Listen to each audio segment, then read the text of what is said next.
can find a way together.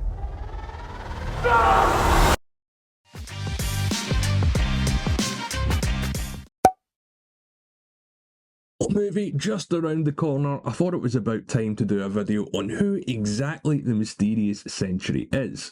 He's going to feature as the main villain slash hero in the Thunderbolts, but I'll get to that in a minute. But first of all, as always, I'm Al, this is the Geek in Review, so let's get to it. So the Thunderbolts is coming out in just about a week's time at the time this video was recorded, and it seems that Marvel needs a hit, and this could quite frankly deliver. It's a sort of mini Avengers film with a lot of familiar faces that have been introduced over the last two phases and beyond that, in this big team-up film, kind of like Marvel's attempt at the Suicide Squad. So Bob has been introduced all the way through the marketing material for the Thunderbolts, but it's not exactly clear, or at least at first it wasn't, who this guy was. That is, if you haven't read the comic books, because if you follow the press and the marketing and all the hype around these Marvel films, you know that they were going to introduce the Sentry.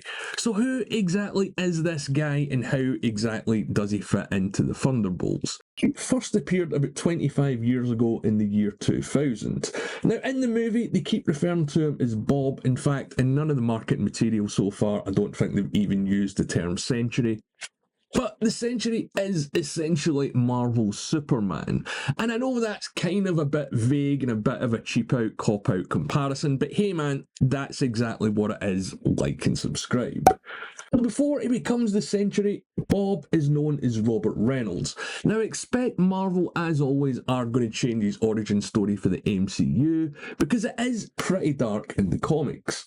As I said, he's not been around particularly that long, and he's both a superhero and a supervillain, which does seem to fit in with what they're doing in the Thunderbolts, at least from what we've seen. So as I said, the Sentry was first introduced in the year 2000 in the Marvel Knights miniseries, written by Paul Jenkins and Jay Lee. It did only run for a few issues, but Sentry eventually got his own spin-offs and was then integrated into the main MCU with teams like the Fantastic Four, Spider-Man, and of course the X-Men. One of the big Sentry stories, or at least one of the big ones that he features in the comics, is World War Hulk, and I'll get to that later on.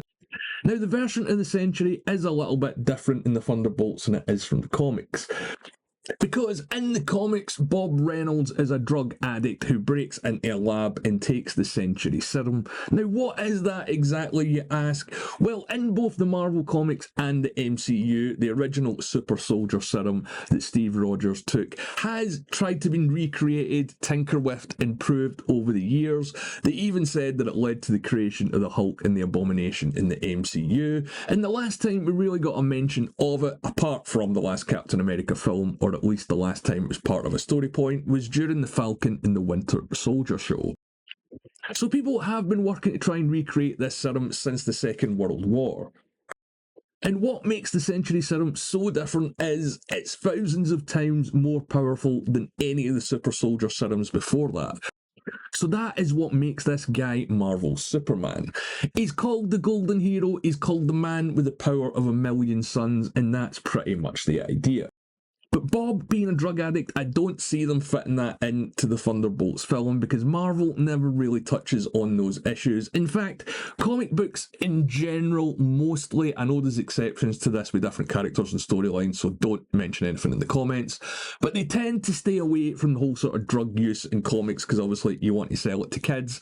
But Bob Reynolds is one of the more darker heroes with a darker origin story in the Marvel comic book universe. But there's another element to this guy as well, and that is the Void. Now, we've seen the Void in the Thunderbolts trailer, and it indicates that whatever this is, it is the main sort of antagonist or bad guy that has to get defeated in this film. But the twist of the Sentry is the Void is part of him, or at least part of Bob Reynolds and his psyche. Kind of, sort of, they're separate, but the same. It's complicated. Again, I don't know how they're going to explain this in the movies, but imagine, to make it simplified, it's going to be an entire Jekyll and Hyde scenario. So Bob Reynolds is going to be a guy who takes this serum and gets these superpowers. And how I think they're going to fit this into the Thunderbolts film, at least from what I've seen from the promotional material, is the Thunderbolts look as if they're being sent to take Bob out. So it looks as if Val is setting them up to either try and kill Bob to see if they can do it, or use Bob to try and kill them. Because none of these guys are even going to stand up to this guy for 2 seconds. Ghost is probably the only one that would even remotely stand a chance, but all the super soldier guys, Yelena, they're all going to be dead at the hands of this guy literally as soon as they enter the room, because this guy is so overpowered, it's crazy. It's also his kind of weakness as well, because the way that they spin it in the comic books is a little bit more complicated. Let's say it's a bit of a Dr. Jekyll, Mr. Hyde scenario to keep it simple, but essentially it's the dark parts of his psyche reaching out that are superpowered. Now, whether they're going to limit his abilities or not make him so overpowered to start off with, I guess we're going to have to wait and see. But we've already got characters like Thor and Captain Marvel who are pretty hard to beat, but I don't know how this guy is going to fit into a more sort of, let's say, street level or mortal level Avengers, because again, although there's a bunch of super soldiers and a couple of overpowered people or superpowered people in the Thunderbolts group, none of them really would stand up to the stronger Marvel people, like, you know, say a Magneto if he appears, or a Scarlet Witch, or even a Hulk. Because as I mentioned earlier on in the video, one of the main Sentry arcs features in World War Hulk, and I'm not going to get into the entire concept of what World War Hulk is, but my god, if Marvel done it, it would be amazing. But essentially, the Illuminati decide to get rid of Bruce Banner and the Hulk by casting him off into space. He comes back to Earth super pissed, wipes out literally every superhero and supervillain on the planet until it's only him and Sentry left, and they completely go toe to toe with each other. The Hulk can't really beat Sentry, the Sentry can't really beat the Hulk, but my god, if you haven't read World War Hulk, I would strongly advise you to before Marvel adapt it, and don't make it as good, let's be honest. The question is that I asked earlier on in the videos is, how is the Thunderbolts team going to beat this guy? Well, they don't have to beat the Sentry, I guess they just have to beat the Void. So in the film, I don't think they're going to integrate the personalities of the Void and Bob as much. I don't think it's going to be a Dr. Jekyll and Mr. Hyde per se. I think the Void is kind of going to be more of a side effect of this drug. Because we see the Void wiping people out willy-nilly in New York, and in the comic books, I think the Void wipes out something like 1 million or 3 million people in New York during an attack, so I guess it's not a matter of stopping the Sentry, more how you would contain the Void. Because going back to the comic books as well, there was quite a period of time where they made Bob forget that he was actually the Sentry and wiped his mind, so he was just walking about day to day before it suddenly reappeared.